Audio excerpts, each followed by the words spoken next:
Bonjour, dans cette dernière capsule vidéo de l'année, on va prendre la dernière page, la page 13 de tes notes de cours. Donc on avait déjà vu à la dernière page des capsules, à la page 12, comment trouver l'aire d'un carré et l'aire d'un rectangle. Donc on va continuer avec l'aire du rectangle encore et terminer avec l'aire du triangle. Donc, un commerçant fait peindre un panneau publicitaire qui mesure 4,6 mètres de largeur et 2,5 mètres de hauteur. Si le peintre lui demande 15 $ le mètre carré pour exécuter le travail, combien le commerçant devra-t-il débourser? Donc, on va d'abord trouver l'aire.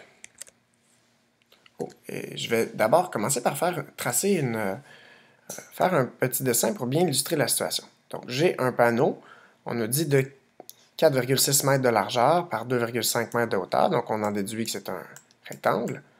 Donc, j'ai 4,6 mètres de largeur, je pourrais dire qui est la mesure de ma base, et 2,5 mètres de hauteur.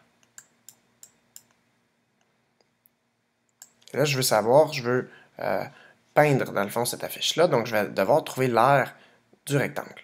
Première étape, aire du rectangle.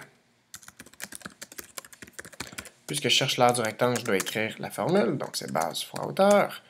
Dans ce cas-ci, la base mesure 4,6 mètres, fois la hauteur qui est 2,5 mètres. Et pour trouver ma réponse, je vais devoir calculer, faire mon calcul à droite. Donc, je vais effectuer le calcul 46 fois 25. Donc, j'enlève les virgules pour les remettre par la suite. Donc, je vais faire 46 fois 25.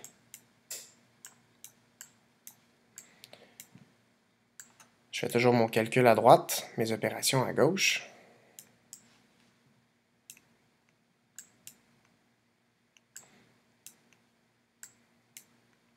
Donc, je fais mon calcul, ce qui va me donner 1150.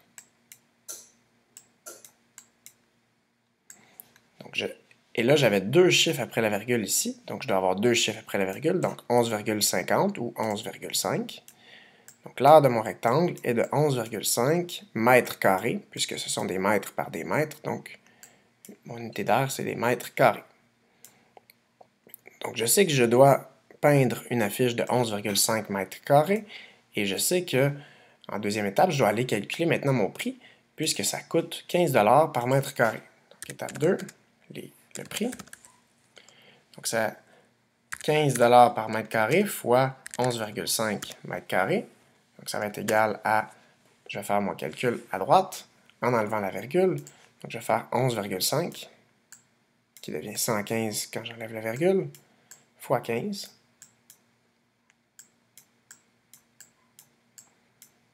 Donc ça me donne 5, 7, 5. Puis quand j'ai un 1, ensuite c'est facile, 115. Qui me donne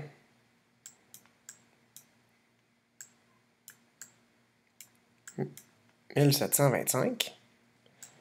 Donc 1725, et j'avais un chiffre après la virgule, donc ça va donner 172,5.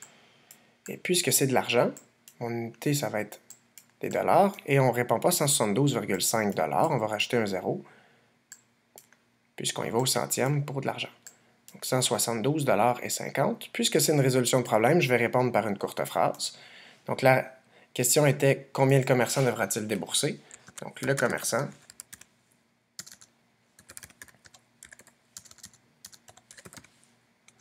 devra débourser 172,50 $. Voilà. Parfait, on va passer maintenant au triangle. Donc le triangle, avec une nouvelle formule, on peut remarquer qu'un triangle, c'est la moitié d'un rectangle, la moitié d'un parallélogramme, et autant pour le rectangle que pour le parallélogramme, c'est base fois hauteur. Vu que c'est la moitié, ça va être base fois hauteur divisé par 2. Des fois, tu vas le voir aussi avec sous forme de fraction, base fois hauteur sur 2, ce qui est la même chose, puisque la barre de fraction veut dire diviser.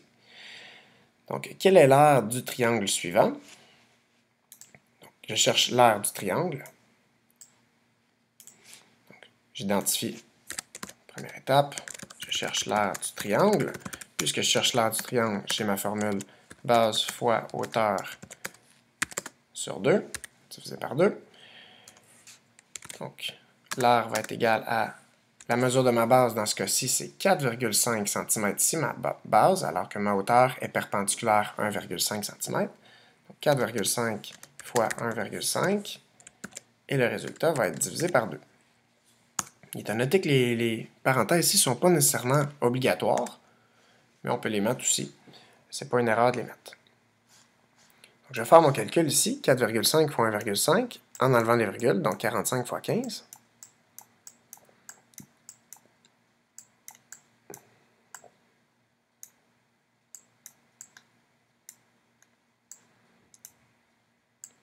Je fais ma multiplication, ce qui va me donner, après calcul, 675. Mais ce n'est pas la réponse que je cherche, puisque moi j'avais 2 chiffres après la virgule. Ici, 2 chiffres après la virgule, donc ma réponse va être 6,75. 6,75, qu'il me reste à diviser par 2. Je mets ce symbole-là, divisé par 2. Donc, pour trouver l'aire, je vais devoir faire ma division. 6,75 divisé par 2, je fais le calcul à droite.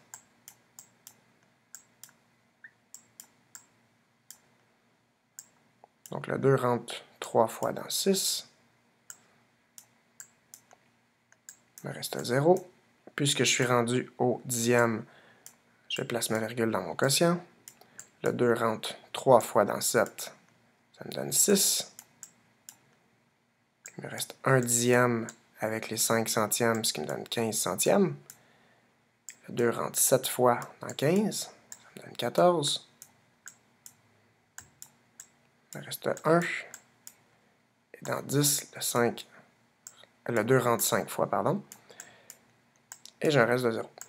Donc la règle qu'on s'était donnée, c'est qu'on va toujours chercher 3 chiffres après la virgule pour arrondir au centième. Donc je vais jusqu'au millième pour arrondir au centième. Donc A, ce ne sera pas égal, ça va être environ égal. Environ égal à 3,38.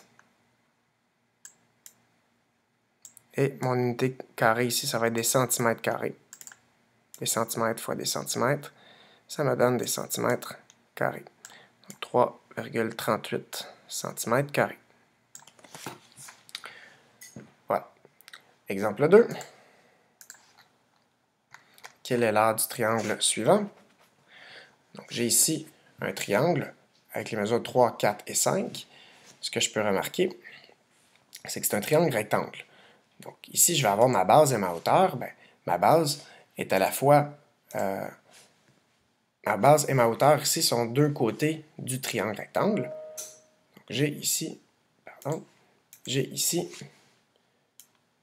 la base 3 et la hauteur 4. J'aurais pu dire que la base c'est 4 et la hauteur c'est 3, ça va revenir à la même chose quand on va faire le calcul. Donc je cherche l'aire du triangle. Pour trouver l'aire du triangle, je dois écrire ma formule. L'aire est égale à la base fois la hauteur divisé par 2. Dans ce cas-ci, la base est égale à 3 fois la hauteur qui est égale à 4 divisé par 2. Donc l'aire va être égale à 12 divisé par 2, ce qui me donne, je n'ai pas besoin de faire le calcul, 6 cm carrés.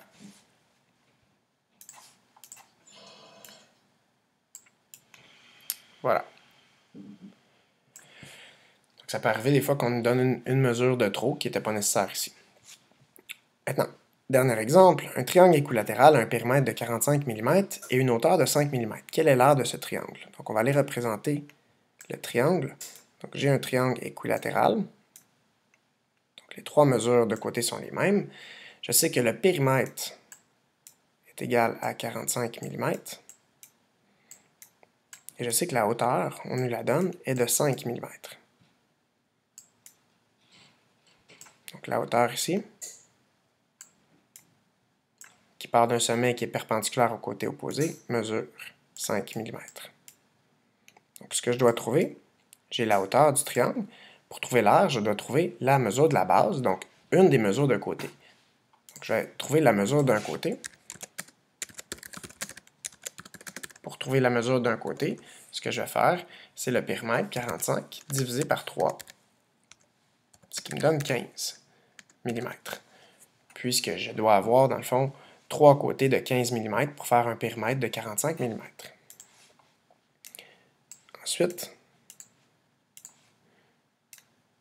une fois que j'ai la mesure d'un côté, qui est à la fois ma base, je vais pouvoir aller calculer l'aire du triangle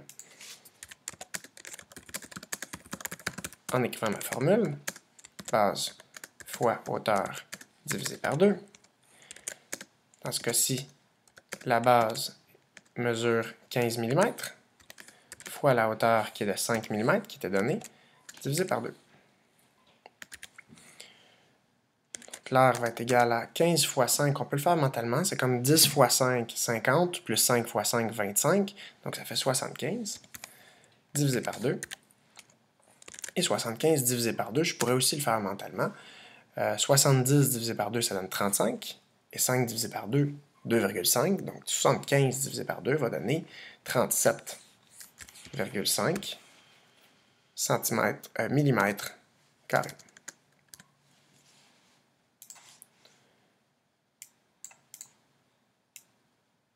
Et voilà, c'est l'aire du triangle que je cherchais. Donc voilà qui est terminé pour les capsules vidéo. Je te souhaite une bonne révision, une bonne fin d'année. Et voilà!